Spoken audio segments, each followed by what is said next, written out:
আসসালামু আলাইকুম সবাইকে। এসএসসি 2025 কেমন আছো তোমরা সবাই? আশা করি তোমাদের সকলের পরীক্ষাগুলো খুবই ভালো হচ্ছে। তোমাদের কার কেমন পরীক্ষা হচ্ছে অবশ্যই কমেন্ট বক্সে জানাবা।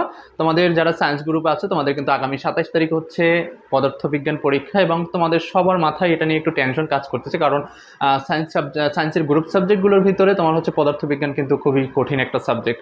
আর এই কঠিন সাবজেক্টে তুমি যদি ভালো রেজাল্ট বা তোমাদের কাঙ্ক্ষিত যে রেজাল্ট A+, সেটা যদি ধরে রাখতে চাও বা সেটা অর্জন করতে চাও, তাহলে অবশ্যই এই সাবজেক্টে একটু কৌশলগতভাবে তোমার একটা প্রস্তুতি নিতে হবে। এবং তোমাদের হচ্ছে সেই কৌশলগত প্রস্তুতি নেওয়ার জন্য যা যা করণীয় এবং ভালো একটা প্রস্তুতির জন্য যা যা করণীয় সে বিষয়ে পূর্ণাঙ্গ আলোচনা করব। পাশাপাশি তোমাদের সাজেশনটাও থাকবে, যেটা তুমি ফলো করে তোমার কাঙ্ক্ষিত মানের যে রেজাল্ট সেটা অর্জন করতে পারো। সো সবাইকে বলবো পুরো ভিডিওটা একটু মনোযোগ সহকারে দেখার জন্য, কারণ তুমি যদি পুরো ভিডিওটা মনোযোগ সহকারে দেখতে পারো তাহলে তুমি সাজেশনটাও পাবা, এবং হচ্ছে কী ওয়েতে পড়াশোনা করলে এই সাবজেক্টে তুমি খুব ইজিলি হচ্ছে A+ অর্জন করতে পারবা, সেই বিষয়গুলোও জানবা। সো আমি হচ্ছে সেই ইজিলি A+ অর্জনের বা তোমার হচ্ছে কৌশলগুলো নিয়ে একটু আলোচনা করব। শেষের দিকে হচ্ছে সাজেশনের বিষয়টা আমি তোমাদের হচ্ছে দিয়ে দেব। দেখো, তোমাদের যেহেতু এটা বললাম কঠিন সাবজেক্ট, সো তুমি চাইলেই হচ্ছে সকল অধ্যায়গুলোকে বিস্তারিতভাবে তুমি হচ্ছে জেনে শুনে খুব পুঙ্খানুপুঙ্খানুভাবে যদি তুমি এই সাবজেক্টটা পড়তে যাও তাহলে তুমি হচ্ছে একটু সমস্যায় পড়বা। সো এই জন্য তোমার হচ্ছে সিকিউর ক্ষেত্রে একটা আলাদা সাজেশন থাকবে এবং MCQর জন্য আলাদা কিছু কথা থাকবে।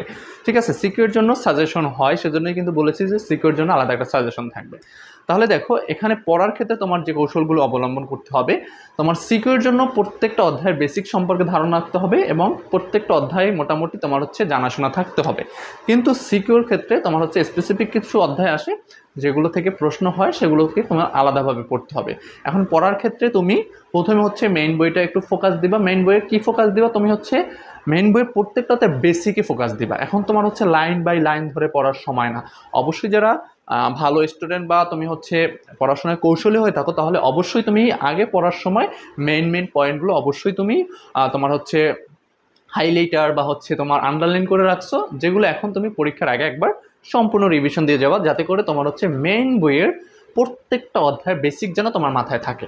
ঠিক আছে, যখন তোমার বেসিকটা ক্লিয়ার হবে তখন তুমি হচ্ছে আমি যে সাজেশন তোমাকে দিব সেই সাজেশন তোমার হচ্ছে ফলো করে তোমার হচ্ছে সিকিউরের জন্য তোমাদের যে ইম্পর্টেন্ট বা গুরুত্বপূর্ণ তোমার হচ্ছে অধ্যায়গুলো আমি সাজেস্ট করে দিব, সেই গুরুত্বপূর্ণ অধ্যায়গুলোকে তুমি খুব ভালোভাবে প্রিপেয়ার করবা, অর্থাৎ সিকিউরের জন্য সেই অধ্যায়গুলোর উপরে বেশি ফোকাস দিবা।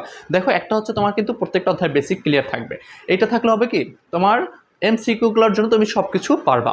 আর যখন তুমি আলাদাভাবে হচ্ছে সিকিউর জন্য ফোকাস দিবা তখন হচ্ছে তুমি ওই অধ্যায়ের ওই অধ্যায়গুলোর, অর্থাৎ যেই অধ্যায়গুলোকে তোমাদের জন্য সিকিউর জন্য আমি সাজেস্ট করব, সেই অধ্যায়গুলোকে আলাদাভাবে সিকিউর জন্য ফোকাস দিবা। এখন সিকিউর জন্য যখন ফোকাস দিবা তখন হচ্ছে সেই অধ্যায়ের ভিতরে ক্যালকুলেশনের প্রবলেম কি আছে, অর্থাৎ ম্যাথমেটিক্যাল যে প্রবলেমগুলো আছে সেগুলো কি কি আছে, সেখানে কি কি সূত্র আছে, সেখানে বেসিক তো থাকবেই।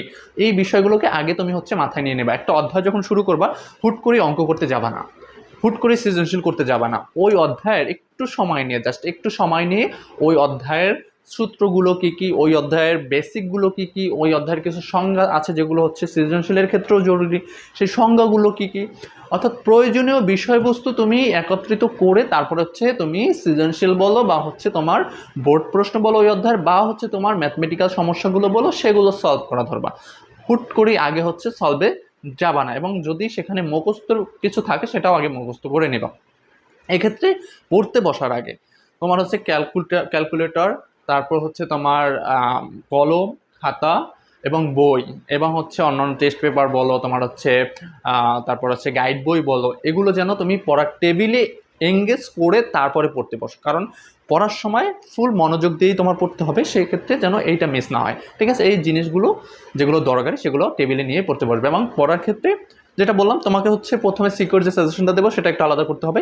আলাদা করার পরে সেই সাজেশনটা তুমি হচ্ছে ফলো করার ক্ষেত্রে তখন যখন তুমি হচ্ছে পড়তে বসবা তখন হচ্ছে একটু ফোকাস দিবা।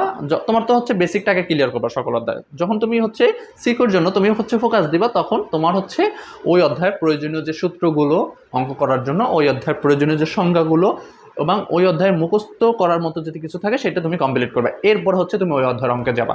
এইটা যখন করবা তখন হচ্ছে ওই ম্যাথমেটিক্যাল প্রবলেমগুলো তোমার কাছে অনেকটা ইজি মনে হবে। এবং একটু চেষ্টা করবা যে অধ্যায়টাই ধরো না কেন, তুমি যে অধ্যায়টাই করো না কেন, সেই অধ্যায়ের তুমি হচ্ছে যেন একটা অঙ্ক শিখলে সেটা দিয়ে 10টা অঙ্ক করতে পারো, এরকম একটা মন মানসিকতা রাখতে হবে। পদার্থে অবশ্যই অনেক সূত্রে অ্যাপ্লাই হয়, একটু ঘুরিয়ে ফিরিয়ে অঙ্ক দেয়, কিন্তু তুমি যত বেশি প্র্যাকটিস করবা, যত বেশি তোমার নিজের ভিতরে ক্রিয়েটিভিটি বাড়াবা, তত কিন্তু তুমি হচ্ছে প্রশ্নের ধরনগুলো বুঝতে পারবা। কারণ যা সূত্র থাকবে তাই দিয়েই হচ্ছে অঙ্ক হবে, ঠিক আছে? এর বাইরে কিন্তু তোমাদের অঙ্ক দিবে না বা হয়ও না, কিন্তু হচ্ছে কোন সূত্রটা অ্যাপ্লাই হবে, কোন সূত্রটা তোমার হচ্ছে এখানে আসবে, এই জিনিসগুলো একটু ধরতে তোমাদের কষ্ট হয়। এইটা ধরতে গেলে তোমার হচ্ছে অবশ্যই যখন প্রশ্নগুলো পড়বা, মানে অঙ্কগুলো করবা, তখন প্রশ্নটাকে আগে মুখস্থ করার চেষ্টা করবা বা বোঝার চেষ্টা করবা যে এই অঙ্কটা আমি এই প্রশ্নের অঙ্কটা আমি করতেছি, তাহলে এই রিলেটেড আর কি কি অঙ্ক আছে সেগুলো একটু ওই সময় ক্যালকুলেশন করে পড়ার চেষ্টা করবা। এবার হচ্ছে আমি মনে করি প্রথম হচ্ছে গাইড বইটা শেষ করা উচিত, তারপর হচ্ছে তোমাদের টেস্ট পেপারটা ধরা উচিত। একবার যখন গাইড বইটা শেষ হয়ে যাবে তখন তোমরা হচ্ছে টেস্ট পেপারটা ধরবা। টেস্ট পেপারে হচ্ছে সৃজনশীলগুলো এভাবে কমপ্লিট করবা, ঠিক আছে? যখন তোমার সৃজনশীল কমপ্লিট হবে, গাইড বই কমপ্লিট হবে, তখন হচ্ছে তুমি বোর্ড প্রশ্ন যেগুলো আছে সেগুলো বিগত সালের একটু আলাদা আলাদা নিজে সলভ করতে থাকবে। সলভ কি এখানে, যেটা তুমি পারো, যেটা 100% পারো সেটা ধরা দরকার নেই, যেটা তোমার মনে একটু সন্দেহ আছে এটা আমি নাও পারতে পারি, সেটা একবার করে ফেলবা, ঠিক আছে? এতে করে হবে কি, তোমার দুর্বল জায়গাগুলোকে তুমি যদি বারবার হচ্ছে এভাবে রিভিশন দিতে পারো, তাহলে তোমার দুর্বল জায়গাগুলো আর থাকবে না, প্রত্যেকটা জায়গায় তোমার স্ট্রং হবে। কারণ যে জিনিসগুলো পারো সেই জিনিসগুলো তো রাখবে একপাশে, যে যে জিনিসগুলো বিন্দু পরিমাণ মনে হবে যে আমি এটা পারবো না, বা আমার ভিতরে বিন্দু পরিমাণ সন্দেহ জাগবে যে না এটা আমার একটু সমস্যা হতে পারে, সেই অঙ্ক বলো, সেই সৃজনশীল প্রশ্ন বলো, সেটা কিন্তু একদম সুন্দরভাবে তুমি হচ্ছে কমপ্লিট করে ফেলবা। আর বাসায় বসে যেটা করবা সেটা হলো তোমার বেশি বেশি এগুলো রিভিশনে রাখতে হবে। কেন? কারণ যেটা বললাম যে যত তুমি রিভিশনে রাখবা তত হচ্ছে দুর্বল জায়গাগুলো কিন্তু স্ট্রং হবে, ঠিক আছে? এর পাশাপাশি এমসিকিউ এর ক্ষেত্রে তোমরা অনেকে কিন্তু সাজেশন করছো, এমসিকিউ এর ক্ষেত্রে কিন্তু কোনো সাজেশন হবে না। এমসিকিউ এর ক্ষেত্রে যদি ভালো রেজাল্ট করতে চাও তাহলে প্রত্যেকটা অধ্যায়কেই সমানভাবে গুরুত্ব দিতে হবে। এখন কথা হলো যে তুমি যদি রিডিং পড়তে যাও এখন শুরু করে, দেখা যাবে 2 দিনই তোমার হচ্ছে সব রিডিং পড়তে যাবে, তাহলে কি করবা? তুমি তো রিডিং নিয়ে পড়ে থাকবে না। তুমি হচ্ছে যখন বেসিকটা তোমার ক্লিয়ার হবে, বেসিক পড়াতে কিন্তু সময় লাগে না, রিডিং পড়তে গেলে প্রত্যেকটা লাইন প্রত্যেকটা ওয়ার্ড পড়তে, আর বেসিকটা মানে কি মূল মূল জিনিসগুলো বা এই অধ্যায়ের ভিতরে কী কী আছে, বিষয়বস্তু আছে সেটা জানা। সেই জিনিসটা যখন জানা হবে তখন হচ্ছে তুমি গাইড বইয়ের এমসিকিউগুলো পড়তে থাকবা, যেটা সলভ করার এমসিকিউ সেটা সলভ করবা এবং বুঝে সলভ করার চেষ্টা করবা সবসময়, ঠিক আছে? আশা করি তোমরা এগুলো পূর্বেও করছো, এবং পূর্বে আমি কিন্তু এই বিষয়ে তোমাদের আগেও বলেছি যে এমসিকিউ সলভ করার ক্ষেত্রে যেটা তোমার বিন্দু পরিমাণ সন্দেহ হবে বা পারবা না, ওইটা একবার টিক দিয়ে রাখবা, লাল কালি দিয়ে হোক অন্য কোনো কালার দিয়ে হোক, সেটা তুমি একবার টিক দিয়ে যদি রাখো, তাহলে হচ্ছে পরবর্তীতে শুধু ওই দুর্বল বা যেই এমসিকিউগুলো তোমার সমস্যা ছিল সেই এমসিকিউগুলো বারবার একটু রিভিশন দেবে। এতে করে হবে কি, তোমার আর কোনো এমসিকিউ এর সমস্যা থাকবে না। কিন্তু তোমরা এই কাজটা করো না, তোমরা ধারাবাহিকভাবে পড়তে থাকো, কিন্তু কোনটা সমস্যা কোনটা সমস্যা না এটা আর জাস্টিফাই করো না। তুমি যে এমসিকিউগুলো পারো বা যে এমসিকিউগুলোর সমস্যা নেই সেগুলো তো তোমার আর পড়ার দরকার নেই। তোমার যেগুলো সমস্যা, বিন্দু পরিমাণ সমস্যা আছে, সেটাও একটা টিক দিয়ে রাখবা। তুমি আবার হচ্ছে ওই সমস্যাগুলোর এমসিকিউগুলো আবার একটু নাড়াচাড়া দিবা, ঠিক আছে? তাতে করে কিন্তু হচ্ছে তোমার কমন পড়লে সেইটার সঠিক অ্যান্সার দাগানোর যে প্রবণতা সেটা অনেক গুণে বেড়ে যাবে, এবং দিন শেষে 25টা এমসিকিউতে তোমার দেখা যাবে তোমার হচ্ছে 20+ এমসিকিউ তোমার কারেক্ট হয়ে যাবে, ঠিক আছে? তো এই কাজটা করবা। এক্ষেত্রে তোমার হচ্ছে মেইন বইয়ের বেসিকটা ক্লিয়ার করার পর গাইড বইয়ের এমসিকিউগুলো সলভ করবা, পড়বা, পাশাপাশি হচ্ছে টেস্ট পেপারটা এবং বিগত সালের প্রশ্নগুলো, জাস্ট এইটা যদি একটু তুমি সুন্দর মতো ম্যানেজমেন্ট করে তুমি হচ্ছে পড়তে পারো, তোমার এই সাবজেক্টে প্লাস মিস হবে না। এখন কথা হলো বলবা যে ভাই অনেক কথা বলেন, সাজেশন কোথায়?